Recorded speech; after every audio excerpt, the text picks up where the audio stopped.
Now let's bring in Senator Bernie Sanders, who has been an absolute fighter for the working folk of America. Senator, this really is a day of celebration. I mean, when you think about all the heated discussions that took place in committee for several years, the votes, the back and forth, and the millions of dollars that were thrown at this, isn't it rather amazing we're at this point?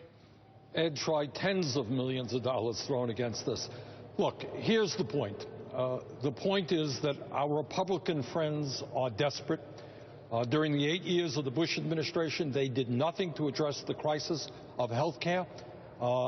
In the last several years, their health care efforts have been to cut Medicare, to cut Medicaid, to cut disease prevention programs, and now they're faced with the reality that tens of millions of people desperately need health insurance, and they're signing up for Obamacare. Yeah. And the other very important point to be made is we have finally got rid of this obscenity called pre-existing conditions.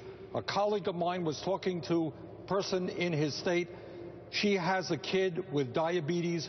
She was rejected 34 times for insurance because her kid has diabetes. That's finished. That's gone with. So we're making progress. Republicans are now on the defensive, but clearly we have got to go further. We cannot be the only nation in the industrialized world that doesn't guarantee health care to all people as a right. Senator, your response to the accusation from someone on the other aisle, Senator Barrasso, who says that the administration is cooking the books.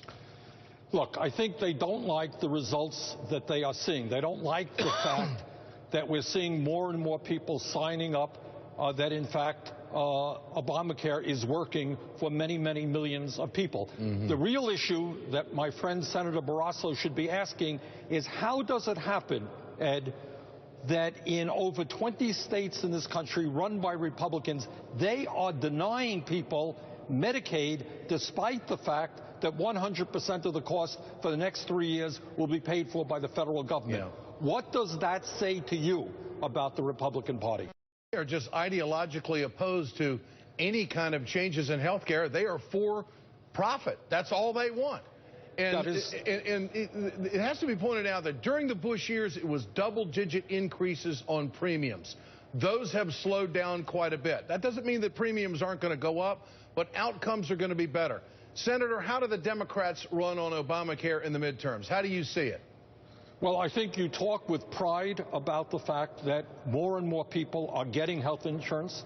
I think you talk about the fact that Obamacare has played a role in cutting back on the escalating cost of health care. I think you turn the tables on them and you ask what kind of party would deny working families the ability to get health care when in fact some of them are going to die because they don't get to a doctor when they should. I think it's time to turn the tables on them. So they want to cut education. They want to cut Social Security. They don't want to do minimum wage. They want to abolish that. They want to do bad trade deals. They want to get rid of health care. They actually want to take money away from American workers because Obamacare is saving a lot of people money. I hear it every day. It's all over the place. They simply are on the wrong side of history.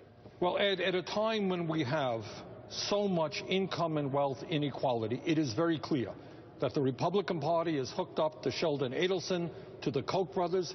Their job is to deliver for the millionaires and billionaires, and in the process, big time, they're turning their backs on working families and low-income people. It is beyond comprehension that governors, Republican governors, would deny working people the opportunity, in some cases for the first time in their lives, to have health insurance because of their ideological nature. It is a high-five day for the Democrats and the progressive movement, no doubt. Senator Bernie Sanders, good to have you on. Thanks so much for joining us tonight.